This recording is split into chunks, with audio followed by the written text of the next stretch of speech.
Okay बेटा, late us start with the syllabus. देखो, जो मेरी प्लानिंग थी आज शुरू कराने की चैप्टर, वो था पी ब्लॉक। तो पी ब्लॉक में ये चीज़ें हैं जो डिलीट हो चुकी हैं। तो कल शाम को हमें सिलेबस मिला, तो सिलेबस पढ़ने के बाद मैं तो वेट कर रहा था कि सॉलिड का क्या पोर्शन जा रहा है। तो सॉलिड का भी नियर अराउंड हाफ पोर्शन चला गया है। तो अब सॉलिड में आपका न्यूमेरिकल पोर्शन और अंडरस्टैंडिंग वाला पोर्शन रह गया है, दूसरा पोर्शन निकल गया है। तो आज मैं सॉलिड स्टेट से शुरू करूंगा, और ये पूरा है, मैं ऑलरेडी आपको भेज चुका हूँ डिलीटेड पोर्शन वाला। तो आप ये कर सकते हैं। 3 चैप्टर पूरी तरह से डिलीट हो गए हैं, बाकी हर चैप्टर से एक एक दो दो टॉपिक इन्होंने डिलीट किए हुए हैं। So let us start with our chapter solid state. So देखो, वेरी इंटरेस्टिंग चैप्टर, बहुत अच्छा चैप्टर है, और इसमें बहुत सी चीज़ें हैं जो आपने याद रखनी है, समझनी है। तो अगर हम प्लस वन की बात करें, तो प्लस वन में what we have already done. Plus one में एक चैप्टर था, चैप्टर का नाम था states of matter. States of matter में प्लस वन में आपने क्या पढ़ा था? आपने वहाँ गैस पढ़ा, फिर आपने वहाँ पे लिक्विड भी पढ़ा था, थोड़े अमाउंट में लिक्विड। ठीक है, लिक्विड में आपने फ्लूइडिटी, सरफेस टेंशन, इस तरह की चीज़ें पढ़ी। गैस में gas law, Boyle's law, Charles law, ideal gas equation, van का गैस इक्वेशन, एक्सेट्रा एक्सेट्रा, बहुत सी चीज़ें पढ़ी। तो उसका एक पोर्शन रह गया था सॉलिड, और सॉलिड आपका प्लस टू का फर्स्ट चैप्टर है। तो आज हम सॉलिड से ही शुरू करने जा रहे हैं। अब आपको मैं थोड़ा सा जनरल बता दूं सॉलिड के बारे में, फिर हम स्टार्ट करते हैं। देखो क्या चीज़ें हैं सॉलिड के बारे में जनरल। देखो, सॉलिड पहली बात तो होती क्या है, जैसे मान लो ये पार्टिकल्स हैं। तो पार्टिकल्स बहुत क्लोजली पैक्ड हैं, बहुत क्लोजली पैक्ड हैं, और पार्टिकल्स के बीच में गैप नहीं है। तो ये सिचुएशन होती है सॉलिड की, ये एज फॉर सॉलिड। लिक्विड में क्या होता है? लिक्विड में पार्टिकल्स के बीच में थोड़ा गैप होता है, जैसे वाटर मॉलिक्यूल हो गए, इनके बीच में अगर आप अपना हाथ डालो तो हाथ भी चला जाता है, यहाँ पे नहीं जाएगा सॉलिड में। तो ये हो गया लिक्विड। अब आ जाओ गैस। गैस में क्या होता है? पार्टिकल्स बहुत दूर दूर होते हैं, तो ये हो गया गैस। इसके अंदर इंटरमॉलिक्यूलर फोर्स स्ट्रांग होती है, इसके अंदर जो फोर्स है बहुत स्ट्रांग होती है, इसमें वीक होती है और इसमें बहुत वीक होती है। अब एक चीज और, आप देखो, जब आप इन सॉलिड पार्टिकल्स की अरेंजमेंट देख रहे हो, तो ये अरेंजमेंट में ना जगह खाली नजर आ रही है आपको, यहाँ पे भी जगह खाली नजर आ रही है, ये भी जगह खाली नजर आ रही है। जो पार्टिकल्स के बीच में खाली जगह होती है, इसको हम कहते हैं वॉइड्स। कीप इन माइंड, क्या बोला है मैंने? जब हम पार्टिकल्स को अरेंज करते हैं, और अरेंज करते हुए जो पार्टिकल्स के बीच में जगह खाली होती है, खाली जगह को कहते हैं voids. Voids are also called interstitial sites. Interstitial interstitial sites. तो जस्ट कीप इन माइंड, इन्हें हम कहते हैं इंटरस्टिशियल साइट्स। तो अगर मैं पूछूं what do mean by interstitial sites, तो आप बोलेंगे इंटरस्टिशियल साइट्स होती हैं जो हमारी वॉइड वॉइड होती है, मतलब पार्टिकल्स के बीच में जो गैप होता है। तो हमारा मेन फोकस सॉलिड पे है।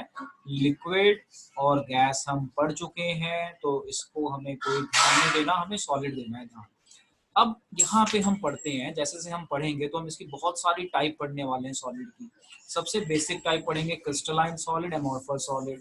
फिर हम क्रिस्टलाइन सॉलिड की टाइप, फिर इनकी अरेंजमेंट, कैसी स्ट्रक्चर होती है, कैसे थ्री डायमेंशनली सोचेंगे, ये सारी चीजें हमने इस चैप्टर में पढ़नी है, जो बहुत इंपॉर्टेंट और बहुत इंटरेस्टिंग है। तो चलो अब हम यहाँ से शुरू करते हैं।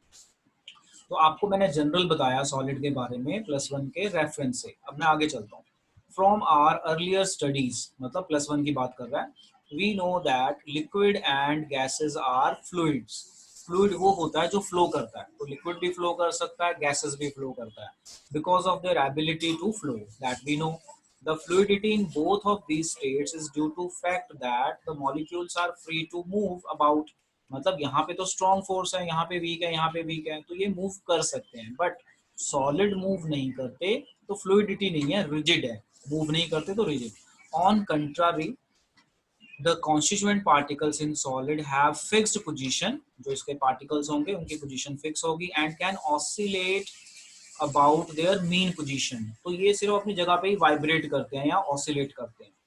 This explain rigidity of solid. तो अगर कोई आपसे पूछे कि why solids are rigid, because the particles of solid can't move, they can just vibrate at their position.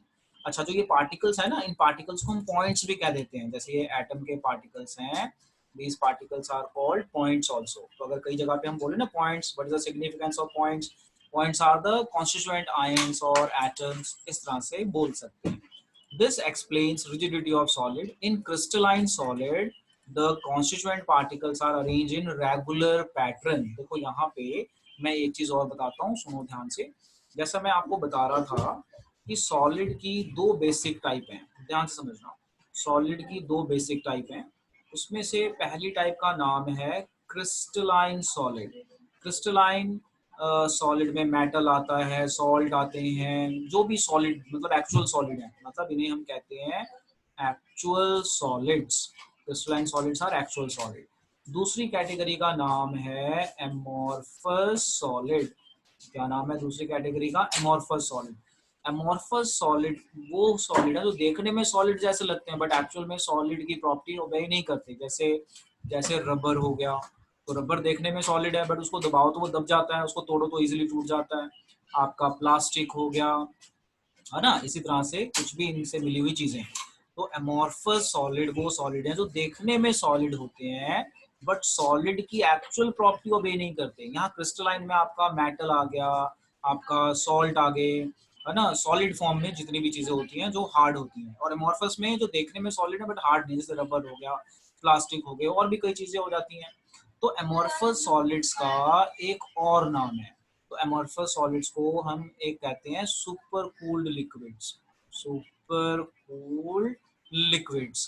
तो ये भी बहुत ही इंपॉर्टेंट है कि amorphous solids are also called super cooled liquid, that we need to learn.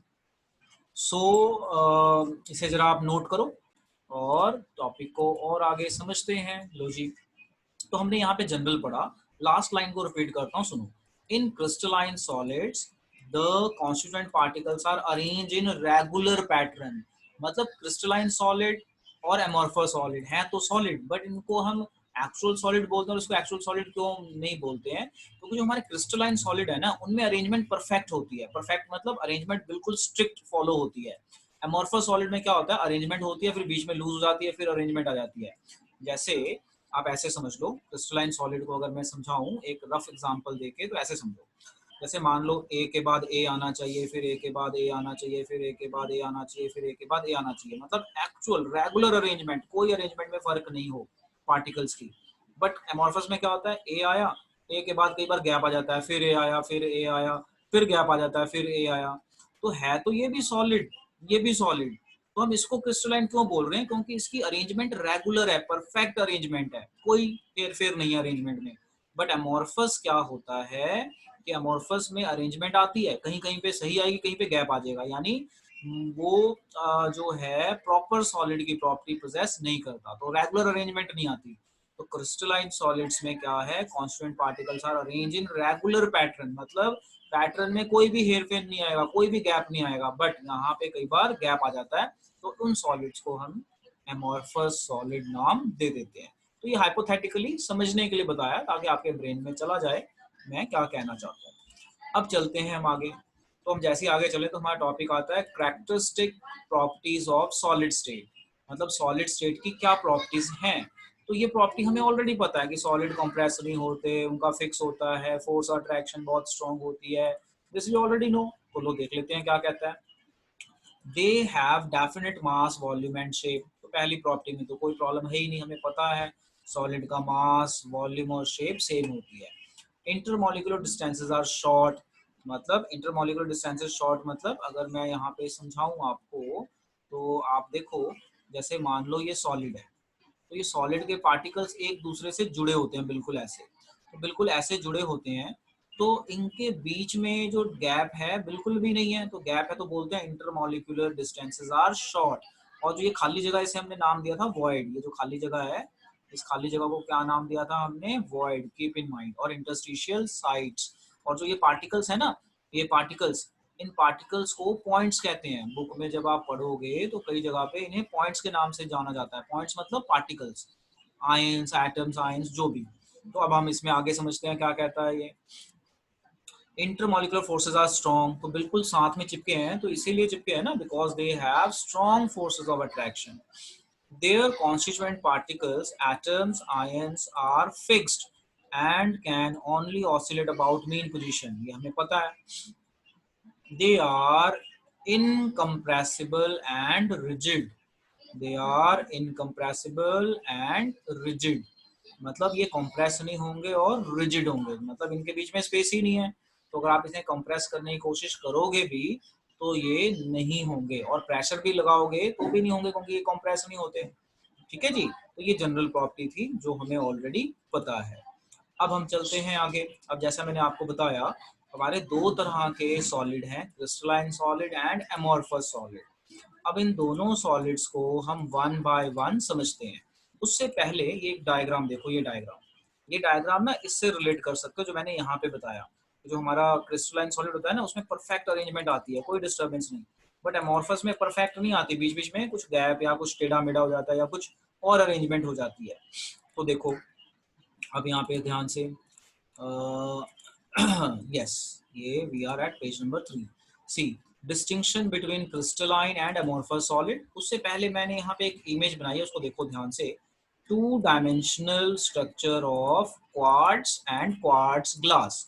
Quartz दो form में exist करता है, क्रिस्टलाइन फॉर्म में और ग्लास फॉर्म में. ग्लास मतलब अमोर्फस, और नॉर्मल फॉर्म में ये इस तरह से. अब जरा अरेंजमेंट देखो ध्यान से.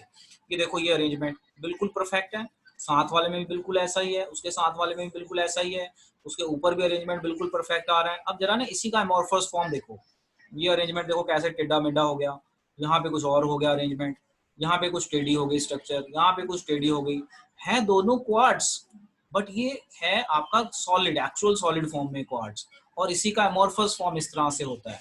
तो एमोर्फस फॉर्म, एमोर्फस कब बोलते हैं किसी सॉलिड को, जब उसकी अरेंजमेंट एकदम परफेक्ट ना हो, कुछ उल्ट पुल्ट हो जाए, कुछ उसमें गलतियां हो जाए बनने के टाइम पे. ठीक है ना. तो ये क्वार्ट्स हो गया और ये क्वार्ट्स ग्लास हो गया. तो क्वार्ट्स ग्लास एमोर्फस है, अरेंजमेंट देख के आप आइडिया लगा सकते हो. परफेक्ट अरेंजमेंट नहीं है यहाँ पे, बिल्कुल परफेक्ट है, जो चीज जहाँ होनी चाहिए जैसे होनी चाहिए है. तो आई होप आपको समझ में आ गई होगी. तो इस तरह के सॉलिड को कहते हैं लॉन्ग रेंज. लॉन्ग रेंज में मतलब अगर आप क्रिस्टल को बड़ा करोगे तो आपको अरेंजमेंट बिल्कुल परफेक्ट मिलेगी, यहाँ पे नहीं मिलेगी. इसे कहते हैं शॉर्ट रेंज, मतलब थोड़ी थोड़ी देर में ही उसके बाद अगली स्ट्रक्चर में चेंज, उसके अगली में change. They are not perfect. लो अब देखो जरा ध्यान से डिफरेंस, और ये साथ में नोट कर लेना, और आपकी एनसीईआरटी बुक में भी बेटा ये मिल जाएगा. देखो क्या है distinction between crystalline and amorphous. तो डिस्टिंक्शन कौन से बेसिस पे कर रहे हैं? अपना shape, melting point, cleavage, heat of fusion and isotropy, nature and order of arrangement.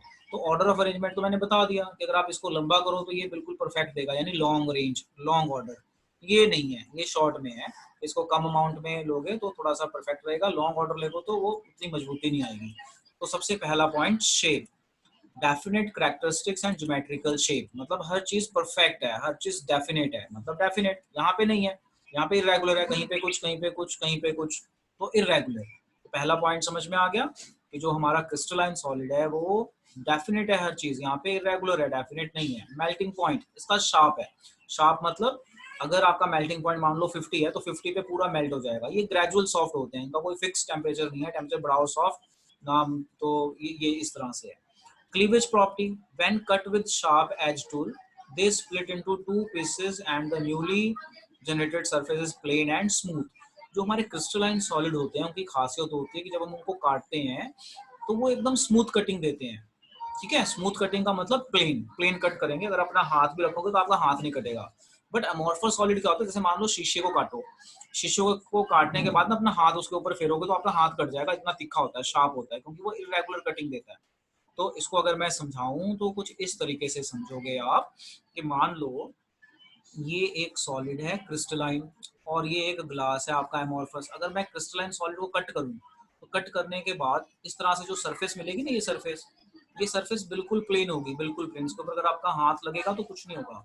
But अगर आप एमोर्फस को कट करोगे ना, तो एमोर्फस कट करने के बाद ऐसे इरेगुलर शेप में बन जाता है. जैसे ग्लास होती है, उसको कट करो तो उसकी जो सरफेस है ना इरेगुलर हो जाती है. तो इसके ऊपर अगर अपना हाथ लेके जाओगे तो ये इरेगुलर सरफेस आपके हाथ को कट कर सकती है. तो ये फर्क है. जैसे शीशा टूट गया, टूटने के बाद अगर आपका हाथ लग जाए गलती से तो वही गड़बड़ होती है. तो जो हमारा क्रिस्टलाइन सॉलिड है इसकी क्लीवेज मतलब कट करने पे प्लेन सरफेस बनता है, इसे कट करने पे इर्रेगुलर सरफेस बनता है in case of amorphous. So just try to learn. अब आगे चलते हैं। अब आता है हमारा आगे क्लीवेज हो गया। हीट ऑफ फ्यूजन मतलब मेल्टिंग, हीट ऑफ फ्यूजन मतलब melting. They have definite and characteristics heat of fusion, they do not have. तो ये फ्यूजन और ये मेल्टिंग अराउंड सेम तरीके से हो गया। अब आता है हमारा anisotropy, anisotropy and isotropic in nature. इस चीज को समझना ध्यान से कि आइसोट्रॉपी क्या होती है और एन आइसोट्रॉपी क्या होती है। तो इसको समझाने के लिए ना मैं एक एग्जांपल लेता हूँ। यहाँ पे ऊपर मैं आपको आइसोट्रॉप एन आइसोट्रॉपी समझा रहा हूँ, तो आइसोट्रॉपी आपको अपने आप ही समझ में आ जाएगी। देखो मैं आपको समझाऊंगा aniso, aniso spell mistake हो गए, लेट मी करेक्ट। टॉपिक का नाम है एन आइसोट्रॉपी। इसको समझाने के लिए मैं एक एग्जांपल ले रहा हूँ, समझना। मैं एग्जांपल लेता हूँ NaCl की टू मेक यू अंडरस्टैंड। देखो NaCl में क्या होगा, Na plus Cl negative, Na plus Cl negative, Na plus Cl negative, यहाँ पे Cl negative, Na plus Cl negative, Na plus Cl negative, Na plus. मैं आइसोट्रॉप एन आइसोट्रॉपी का मतलब समझा रहा हूँ, आइसोट्रॉपी इसका उल्टा। अब मैं बोलता हूँ कि आप ना इस डायरेक्शन में देखो, तो इस डायरेक्शन में क्लोरीन के बाद सोडियम आ रहा है, सोडियम के बाद क्लोरीन आ रहा है, तो डिफरेंट अरेंजमेंट आ रही है। इस डायरेक्शन में क्या आ रही है, डिफरेंट अरेंजमेंट। अब मैं कहता हूँ कि आप इस डायरेक्शन में देखो, ये जैसे मेरी एरो जा रही है, तो इस डायरेक्शन में डिफरेंट आ रही है, यानी यहाँ क्लोरीन के बाद सोडियम, सोडियम के बाद क्लोरीन। मैंने बोला इस डायरेक्शन में देखो, तो इस डायरेक्शन में क्लोरीन के बाद क्लोरीन आ रहा है, या इस डायरेक्शन में चले जाओ तो सोडियम के बाद सोडियम आ रहा है। यानी अगर आप अलग अलग डायरेक्शन में देखो तो अलग अलग अरेंजमेंट मिल रही है। इसे कहते हैं एन आइसो। एन आइसो मतलब एक जैसा ना होना। तो जो हमारे क्रिस्टलाइन सॉलिड होते हैं उनकी अरेंजमेंट अलग डायरेक्शन में अलग अलग होती है, उसे कहते हैं एनाइसोट्रॉपी। आइसोट्रॉपी आप समझ गए, हर डायरेक्शन में सेम आना। तो जो हमारे अमॉर्फस सॉलिड होते हैं वो एक्चुअल सॉलिड तो होते नहीं, तो जो उनकी अरेंजमेंट होती है हर डायरेक्शन में एक जैसी आती है। तो यहाँ से अपनी डेफिनेशन लिखो, आइसोट्रॉपी। वहां कोई डायग्राम नहीं बनानी है, क्योंकि मैंने जो आपको समझाया है, मैंने एग्जांपल लेके समझाया, एग्जांपल भी कहीं नहीं लिखनी, डेफिनेशन लिख लो। What is the definition of an isotropy? क्या होता है? when solid shows different arrangement in different direction, different arrangement of particles in different direction, called anisotropy.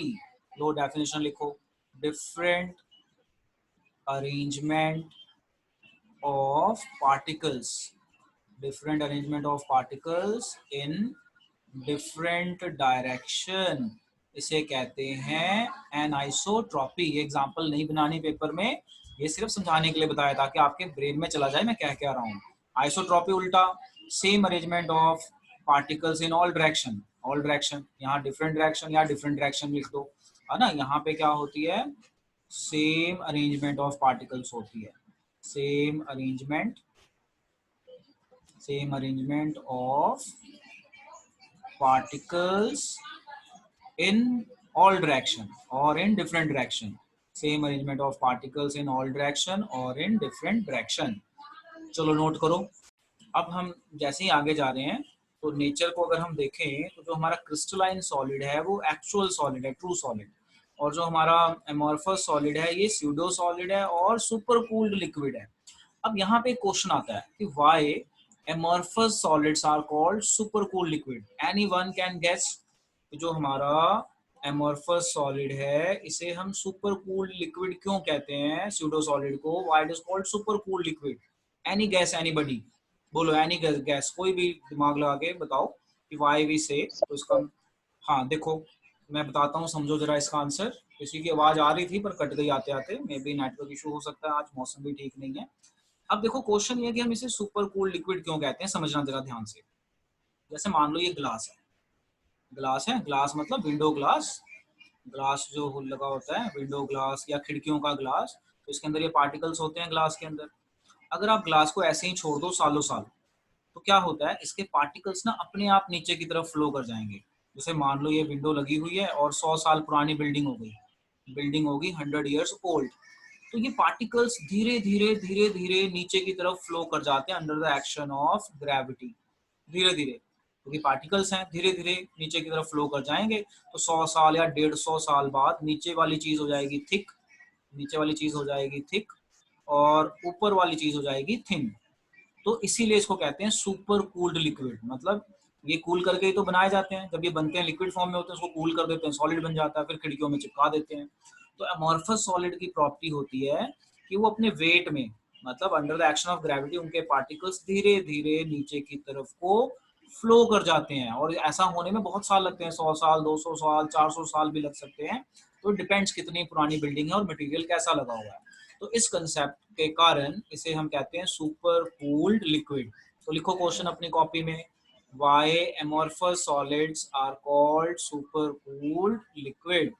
So amorphous solids are called supercooled liquid because their particles can flow under the action of gravity over many years, over many years. So just write down and say me done. समझ में आ गया आप लोगों को? तो मैंने इस question, यहाँ पे आपको क्वेश्चन बोला था करने के लिए, क्वेश्चन था why amorphous solid is called supercooled liquid।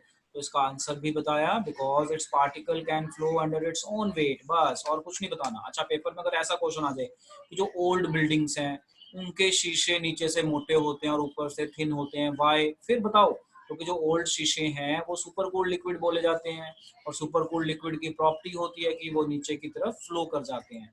तो ओल्ड बिल्डिंग के शीशे नीचे से मोटे और ऊपर से थिन हो जाते हैं। अब आता है order in the arrangement of constituent particles. तो अरेंजमेंट तो मैंने ऑलरेडी दिखा दी यहाँ पे, देखो ये अरेंजमेंट, ये अरेंजमेंट, ये अरेंजमेंट, मतलब इसकी चेन बना लो।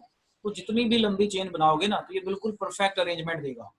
बट एमॉर्फस में नहीं है, अरेंजमेंट आई थोड़ी दूर में फिर कुछ चेंज आ जाएगा, फिर ठीक आई फिर कहीं चेंज आ जाएगा।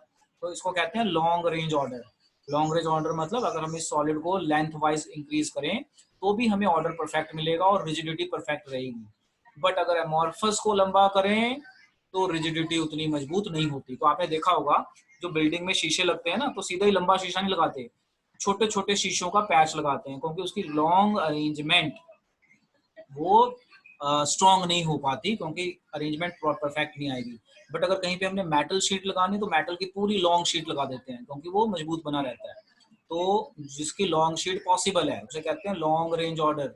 जिसमें पॉसिबल नहीं है, जैसे शीशे हो गए, बिल्डिंग में जो शीशे लगते हैं तो आपने देखा होगा छोटे छोटे पैच लगते हैं 2x2 के या 3x3 के, इस तरह से पैचेस में लगा के पूरी बिल्डिंग में शीशे लगाए जाते हैं।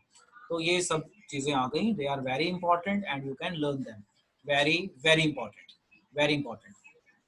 भी करवा दिया। अब आगे चलते हैं। अब ये देखो इस टॉपिक को ध्यान से, सम ग्लास ऑब्जेक्ट्स, ये वही क्वेश्चन जो मैं बता रहा था कि ओल्ड बिल्डिंग का शीशा नीचे से मोटा क्यों हो जाता है और ऊपर से थिन क्यों जाता है। तो देखो, some glass objects from ancient civilization are found to be become milky in appearance because of some crystallization. ये एक पार्ट है, इसको थोड़ी देर में समझाता हूँ। Like liquid amorphous solids have tendency to flow though they slowly, therefore sometimes these are called pseudosolids or supercooled liquids. Glass pans fixed to window or door of old buildings are invariably found to be slightly thicker at the bottom than at the top. This is because the glass flow down very slowly and make bottom portion thick. तो ये वाला answer तो हम already कर चुके हैं। अब जो इसका पहला आंसर है ना, पहला क्वेश्चन, वो सुनो ध्यान से।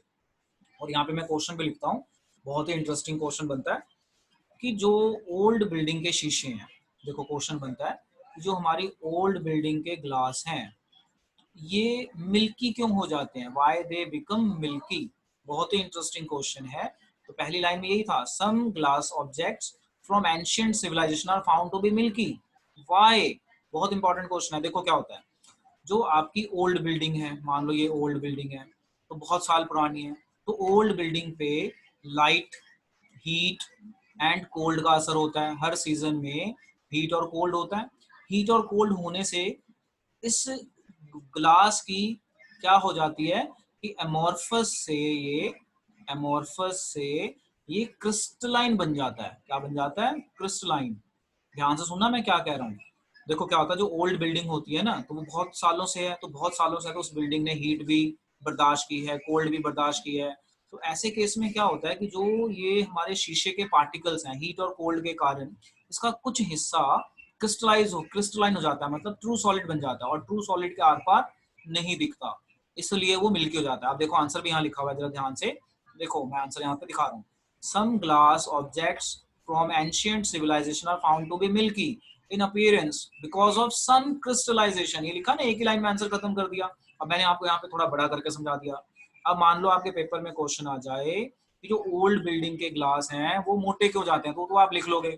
बट क्वेश्चन आ जाए कि जो ओल्ड बिल्डिंग है उसके शीशे कई बार मिल्की हो जाते हैं, क्यों हो जाते हैं, तो आप ये बताओगे because under the action of heat and cold from many years, under the action of heat and cold from many years, इस concept को ना annealing के नाम से भी जाना जाता है।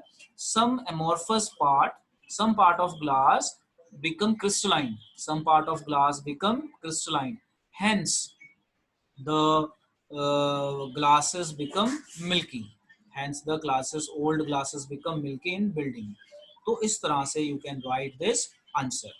अब देखो इसके नीचे आते हैं। Anisotropy in crystals is due to different arrangement of particles along different direction. तो ये मैंने ऑलरेडी आपको करके बता दिया था एग्जांपल देके। क्या एग्जांपल दी थी, तो आप देखो मैंने एग्जांपल NaCl की दी थी समझाने के लिए। मैंने बताया था Na plus Cl negative, Na plus फिर Cl negative, Na plus Cl negative. मैंने बोला इस डायरेक्शन में जाओ, तो अलग अरेंजमेंट है। देखो definition, isotropy in crystals is due to different arrangement in particles in different direction। इस डायरेक्शन में सोडियम क्लोरीन, सोडियम क्लोरीन। अब मैं बोलूँ इसका कलर चेंज करके इस डायरेक्शन में देखो, तो इस डायरेक्शन में क्लोरीन क्लोरीन, इस डायरेक्शन में देखो तो फिर से अलग हो गया। तो अलग अलग डायरेक्शन में हमें अलग अलग तरह की प्रॉपर्टी देखने को मिलती है, जिस कंसेप्ट को हम नाम देते हैं एनआइसोट्रॉपी, एनआइसोट्रॉपी। सो आई होप आपको ये चीजें समझ में आ गई। अब मैं अगले उस पर चलता हूँ और समझाता हूँ। देखो अब है amorphous solids are useful material. कौन कौन से होते हैं ये, glass, rubber, plastic. find many application in our daily life। amorphous silicon is one of the best photovoltaic material available for the conversion of sunlight into electricity। it is just for your knowledge, you can understand this। अब देखो आपको एक यहाँ पे next question दिख रहा है, इसका आंसर शायद मैं ऑलरेडी आपको बता चुका हूँ। शायद मैं इसलिए बोल रहा हूँ क्योंकि कुछ बच्चों को याद होगा, कुछ को नहीं होगा, इसलिए मैंने शायद बोला। चलो इस क्वेश्चन को देखो, why is glass considered as super cool liquid? तो you know the answer, now tell me the answer।